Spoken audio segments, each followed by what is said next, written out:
Salut à tous, c'est Wada Chérie, j'espère que vous allez très bien, que vous avez passé de magnifiques vacances parce que bien sûr c'est bientôt la fin, alors on est vraiment à la fin du mois d'août, donc voilà, début de rentrée scolaire, donc quelques jours. J'espère que vous avez vécu de très belles vacances. De mon côté ça a été, j'ai quand même beaucoup travaillé pendant les vacances. Du côté de Bellox, tout petit nouveau, mais quand même nouveau. J'ai fait une mini décoloration et je vais mettre une petite coloration un peu violine, mais je veux y aller crescendo. Je sais pas si on voit bien la vidéo du coup la couleur, je crois pas. En fait la longueur de mes locks, il y a un petit reflet légèrement violet, violine, et le boule a été décoloré, c'est un tout petit peu plus acajou que foncé. Bon, ça se voit pas forcément, je vais devoir refaire un peu de couleur, mais je suis quand même satisfaite.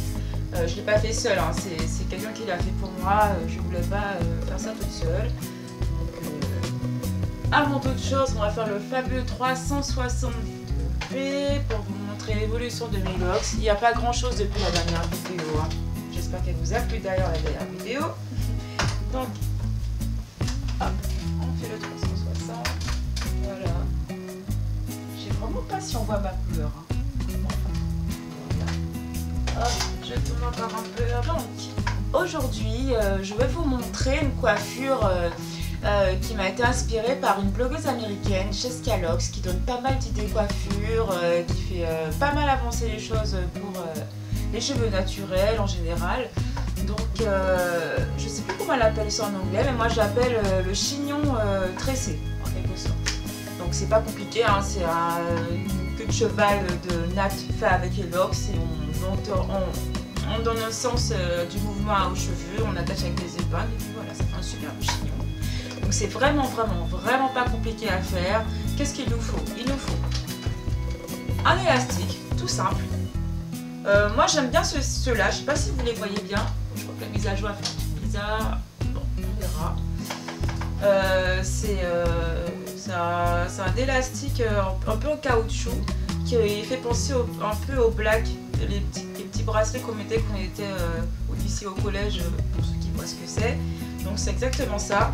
J'aime bien cet élastique parce qu'en fait il prend bien la forme des cheveux, il serre bien les locks sans pour autant faire mal. C'est ni trop lâche ni trop serré, c'est parfait et ça se déforme pas au sec. Donc j'aime bien. Donc il vous faut ça, un seul. Il vous faut des épingles. Moi j'ai pris les épingles de taille moyenne parce que mes locks sont de taille moyenne, voilà, et que je ne supporte pas les épingles à cheveux.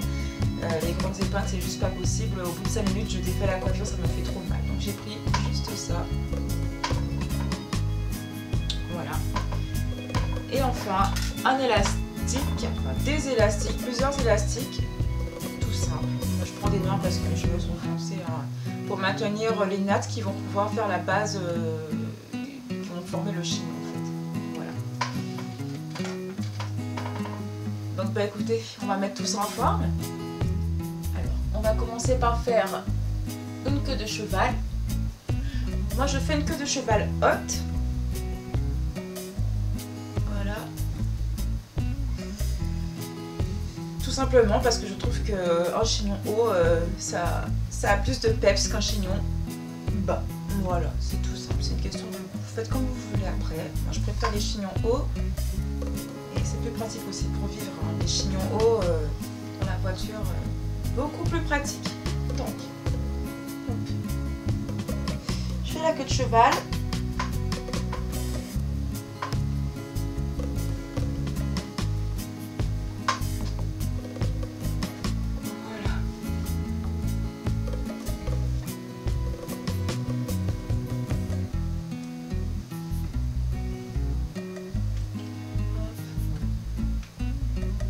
Je m'assure qu'il n'y ait aucun cheveu qui soit hors de l'élastique, hein, ce serait dommage. Voilà. C'est bon. Donc, queue de cheval toute simple, hein, je vous montre quand même. Tout simple, rien de particulier. Voilà. Et ce qu'on va faire, on va juste faire des nattes avec les cheveux qui font la queue de cheval. Donc, je vais essayer d'en faire 7 à 8 de nattes.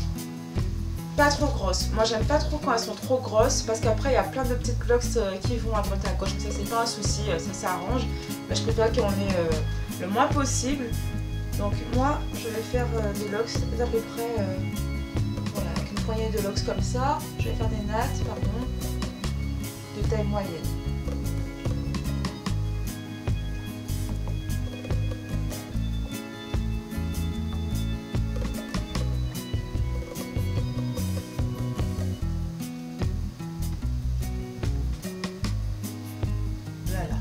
C'est vrai les fameuses locks qui sortent des tresses. Je vais vous montrer comment éviter que ça ne saute partout. On essaie de faire la natte le plus loin possible, histoire que ça fasse un peu plus joli.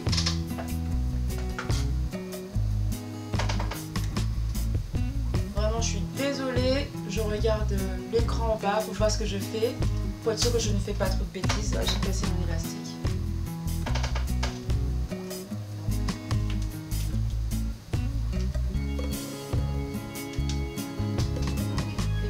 Comme ça là, ça, en fait on les fait juste rentrer à l'intérieur. Voilà, si on tape des appareils, s'il y en a qui ne peuvent pas rentrer, c'est pas grave, on arrangera avec les épingles après, vous verrez comment. Voilà, et ça bah, je fais ça sur toute la longueur, enfin, sur toute la queue de cheval. Ok, allez c'est parti.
Donc une fois que la queue de cheval elle est finie avec toutes les nattes qui ont été faites, ça donne à peu près ça.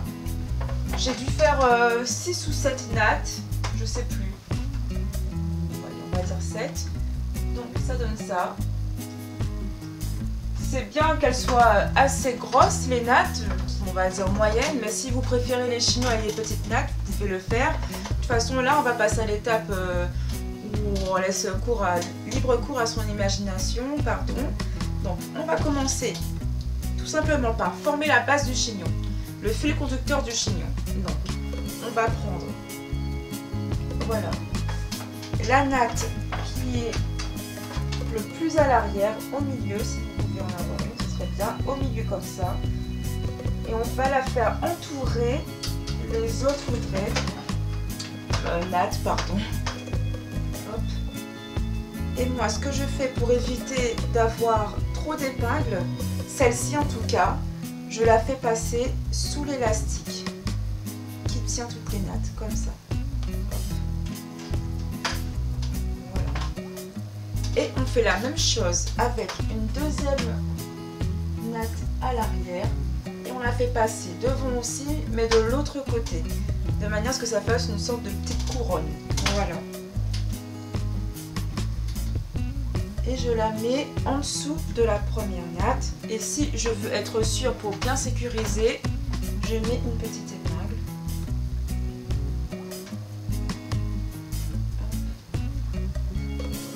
Voilà. Et ensuite, on continue. Du coup, je donne mon dos, hein, je suis désolée, mais c'est pour vous montrer la coiffure. Je prends mes épingles, on ne sait jamais. Et c'est parti.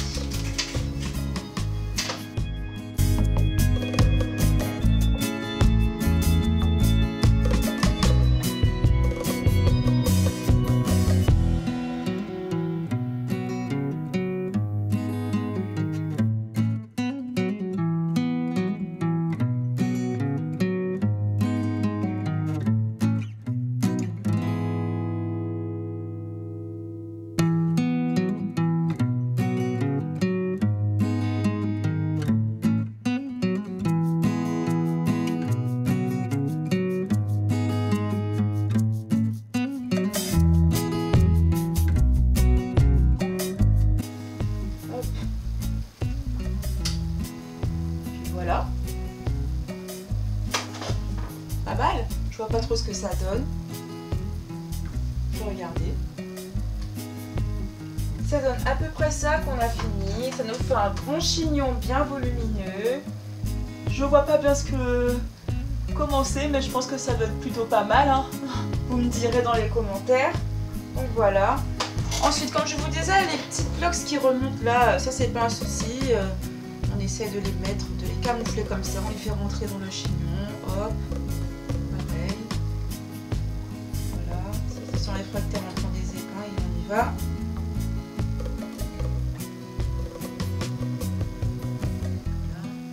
C'est ce que je vois. Hein. Je vais pas sortir mon miroir pour regarder, mais je pense que c'est plutôt pas mal. Donc voilà. Donc c'est une coiffure qui est super facile, assez rapide à faire.